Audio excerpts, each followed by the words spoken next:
बहुत समय पहले की बात है।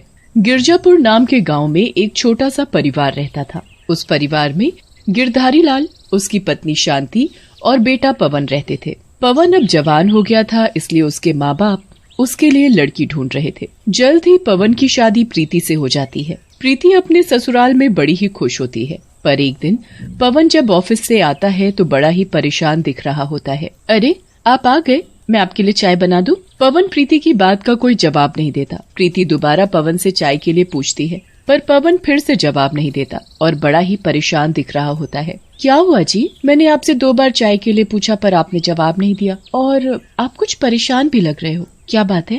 अरे प्रीति, क्या बताऊं, आज ऑफिस में कुछ ठीक नहीं हुआ। पर हुआ क्या, ये तो बताओ। हमारे ऑफिस की हालत कुछ ठीक नहीं है, इसलिए सब लोगों की सैलरी आधी कर दी है। अब बॉस ने साफ बोल दिया है कि जिसे कल से काम पर आना है वो आ सकता है, वरना कोई जरूरत नहीं है। अजी, ये तो बहुत ही बुरा हुआ। अब हम घर के खर्चे कैसे पूरे करेंगे और ऊपर से बाबूजी की दवाइयों का खर्चा, कल को हमारे बच्चा भी होगा, हम सब कुछ कैसे करेंगे? वही सब सोचकर ही तो परेशान हूँ। पवन के पास कोई दूसरी नौकरी नहीं होती, इसलिए वो आधी सैलरी पर ही काम करता रहता है। कुछ दिनों बाद ही घर के हालात बिगड़ने लगते हैं। घर में पैसों की वजह से बड़ी दिक्कत होने लगती है। घर में छोटी छोटी चीजों के लिए लड़ाई झगड़े होने लगते हैं। एक दिन तो पवन की जेब में एक भी पैसा नहीं होता। ये बात जैसे ही प्रीति को पता चलती है तो उसे बड़ा ही दुख होता है। वो अपनी अलमारी से एक गुल्लक निकाल कर लाती है और पवन को देते हुए बोलती है, मैं इसमें कुछ न कुछ पैसे बचा कर डालती रहती थी, इसे आप रख लो, शायद आपके कुछ काम आ जाए। नहीं प्रीति, ये पैसे तुम्हारे हैं, मैं इनको नहीं ले सकता। तुमने कितनी मुश्किलों से इनको जोड़ा है, ये तुम अपने पास ही रखो। प्रीति के काफी जिद करने के बाद भी पवन वो गुल्लक नहीं लेता। उसके बाद प्रीति बाहर जाकर खाने की तैयारी करने लगती है। अचानक वहाँ प्रीति की एक सहेली आ जाती है। प्रीति, ओ प्रीति, देखना ये क्या हो गया? क्या हुआ राधा, क्यों इतना परेशान हो? देखना प्रीति, मुझे आज शादी में जाना है और मेरी ये ड्रेस दरवाजे में अटक कर फट गई। अब मैं क्या करूं, क्या पहनूं? अरे तू परेशान मत हो, मैं इसे ठीक कर दूंगी। सच में तू बहुत ही अच्छी है और मुझे पता था तू ये कर सकती है, इसलिए तो मैं तेरे पास आ गई। प्रीति अंदर से सुई धागा लेकर आती है और राधा की ड्रेस को ठीक ही नहीं बल्कि और भी ज्यादा सुंदर बना देती है। राधा तो खुशी से पागल ही हो जाती है और प्रीति को 200 रुपए देती है। नहीं नहीं, मैं ये तुझसे कैसे ले सकती हूँ, ये तो बहुत कम है प्रीति, तूने मेरा काम कर दिया वही बड़ी बात है। ये पैसे तेरी मेहनत के हैं और तुझे रखने ही पड़ेंगे। राधा पैसे ले लेती है और उसे अंदर ही अंदर बड़ी खुशी हो रही होती है कि वो 200 रुपए से घर का कुछ सामान ले आएगी। राधा के जाने के बाद प्रीति की सास शांति प्रीति से बोलती है, तुम्हें सिलाई भी आती है? तुमने कभी बताया नहीं। हाँ माँ, मैंने थोड़ी बहुत सीखी थी। अगर तुम चाहो तो तुम कुछ सिलाई का काम शुरू कर सकती हो, मैं भी तुम्हारी कुछ मदद कर दिया करूँगी। क्या सच में? मैं तो हमेशा से सिलाई करना चाहती थी, मुझे तो सिलाई करने का बहुत शौक है। ये तो अच्छी बात है, तुम हमें पहले बता देती तो हम तुम्हें कभी नहीं रोकते। खैर, जो हो गया सो हो गया, अब तो हमें सिलाई मशीन लेनी होगी। पर उसके लिए पैसे कहाँ से आएंगे? प्रीति को तभी अपनी गुल्लक का ध्यान आता है। वो जल्दी से अंदर जाकर अपनी गुल्लक ले आती है। इसमें मैंने कुछ पैसे जमा किए हैं और अभी मेरी सहेली भी मुझे 200 रुपए देकर गई है। सारे पैसे मिलाकर देखते हैं कि कितने पैसे बनते हैं। प्रीति अपनी गुल्लक तोड़ देती है और उसमें से सारे पैसे निकाल कर गिनने लगती है। कुल मिलाकर प्रीति के पास करीब 2000 रुपए हो जाते हैं। उसके बाद वो अपनी सास के साथ सिलाई मशीन लेने जाती है। वो एक सिलाई मशीन की दुकान पर पहुंचते हैं। भैया, ये सिलाई मशीन कितने की है? ये 5000 रुपए की है। 5000? भैया, क्या कोई सस्ती सिलाई मशीन नहीं मिलेगी? कितनी सस्ती? आपको कितने तक की मशीन लेनी है, आप बताओ। 2000, हमारे पास इतने ही पैसे हैं। इतने पैसों में नई मशीन तो आप भूल ही जाओ। हाँ, मेरे पास कुछ पुरानी सिलाई मशीन भी हैं। आप उसमें से कोई लेना चाहती हो तो देख लो। ऐसा है तो फिर पुरानी मशीन ही दिखा दो। दुकानदार प्रीति और उसकी सास को अंदर लेकर जाता है। वहाँ बहुत सी पुरानी मशीन रखी होती है, पर वहाँ एक बिल्कुल नई मशीन भी रखी होती है। अरे, क्या ये मशीन भी पुरानी है?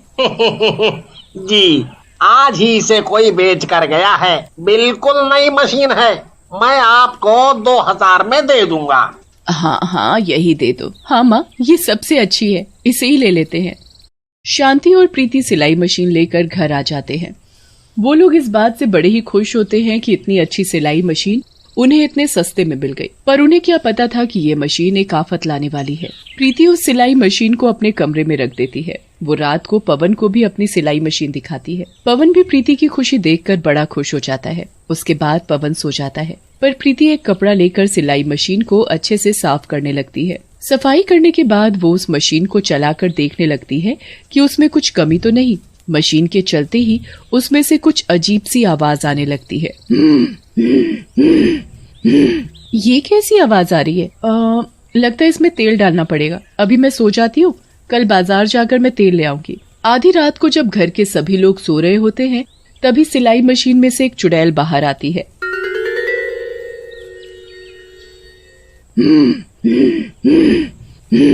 और स्टूल पर बैठकर कपड़े सिलने लगती है। प्रीति को सिलाई मशीन चलने की आवाज आने लगती है। ये सिलाई मशीन कौन चला रहा है? प्रीति अंधेरे में ध्यान से देखती है तो उसे स्टूल पर एक चुड़ैल बैठी दिखाई देती है। प्रीति तो डर के मारे पसीने पसीने हो जाती है। उसकी हिम्मत ही नहीं होती कि वो चिल्लाकर किसी को बुला ले। वो बस उस चुड़ैल को देखती रहती है। उसे समझ भी नहीं आ रहा होता कि आखिर चुड़ैल उसकी सिलाई मशीन के साथ क्या कर रही है। वो बिना शोर किए अंधेरे में ध्यान से देखने की कोशिश करती है तो उसे वो चुड़ैल मशीन पर कपड़े सिलती दिखाई देती है। ये चुड़ैल आखिर कब जाएगी? मेरी तो डर के मारे आवाज तक नहीं निकल रही, और ये आखिर सिल क्या रही है? अंधेरे में ठीक से कुछ दिख नहीं रहा। काफी देर इंतजार करने के बाद वो चुड़ैल वहाँ से चली जाती है। उसके जाते ही प्रीति कमरे की जल्दी से लाइट जलाती है और अपने पति पवन को उठाती है। अरे जल्दी उठो, जल्दी जल्दी। क्या है प्रीति, तुम भी ना ऐसे चिल्ला रही हो जैसे कोई भूत देख लिया हो। भूत नहीं, चुड़ैल। चुड़ैल को देखा मैंने।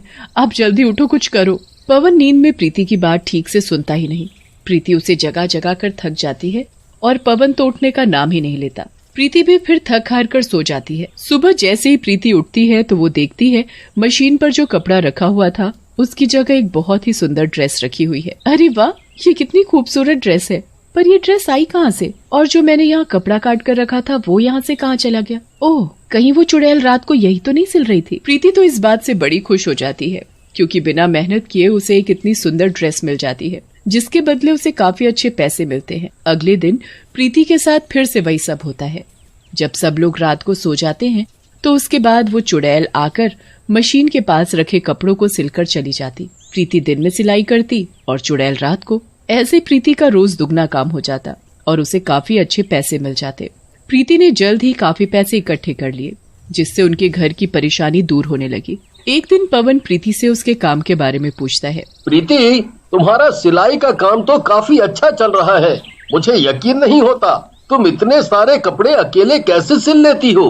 जी मैं क्या हुआ प्रीति, क्या कहना चाहती हो? साफ साफ बोलो। मैं ये सारे कपड़े अकेले नहीं सिलती। मैंने उस दिन रात को उठाया था ना कि कमरे में चुड़ैल है, वो कोई झूठ नहीं बोल रही थी मैं। वहाँ सच में चुड़ैल थी जो मशीन पर रखे कपड़ों को सिल रही थी। मैं जब सुबह उठी तो कपड़े सिले हुए रखे थे। उसके बाद से वो हर रात कमरे में आती है और मशीन पर रखे सारे कपड़े सिल जाती है। ऐसे मैं दुगना काम कर पाती हूँ। इसमें मेरे अकेले की मेहनत नहीं है। मुझे तो यकीन ही नहीं हो रहा कि हमारे घर में एक चुड़ैल आती है और तुमने हमें बताया भी नहीं। मैंने इनको बताया था, पर ये इन सब बातों पर यकीन नहीं करते। मैंने फिर सोचा कि थोड़े घर के हालात सुधर जाएं तो बता दूंगी। चलो अब छोड़ो जो भी हुआ, पर भला हो उस चुड़ैल का जिसकी मदद से हमारे दिन अच्छे हो पाए। जी माँ जी। अच्छा, एक काम करो, आज तुम उस चुड़ैल के लिए एक सुंदर से कपड़े बनाकर मशीन पर रख देना, उसको अच्छा लगेगा। हाँ माँ जी, ये तो अच्छी बात है। प्रीति उस दिन चुड़ैल के लिए बहुत सुंदर कपड़े सिलकर मशीन पर रखकर सो जाती है।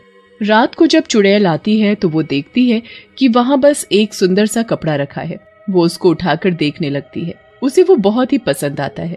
वो उनको पहनकर बड़ी ही खुश हो जाती है, जैसे शायद उसने पहली बार अच्छे कपड़े पहने हो। हमेशा दूसरों के लिए कपड़े सिले और खुद फटे कपड़े पहने। जीते जी तो मेरे लिए किसी ने कुछ नहीं किया, बल्कि उल्टा मुझे पैसों के लिए मेरे पति ने जान से मार डाला। पर आज किसी ने मेरे लिए ये कपड़े सिले। चुड़ैल की आंखों में आंसू आ जाते हैं और प्रीति को उसकी सारी सच्चाई पता चल जाती है।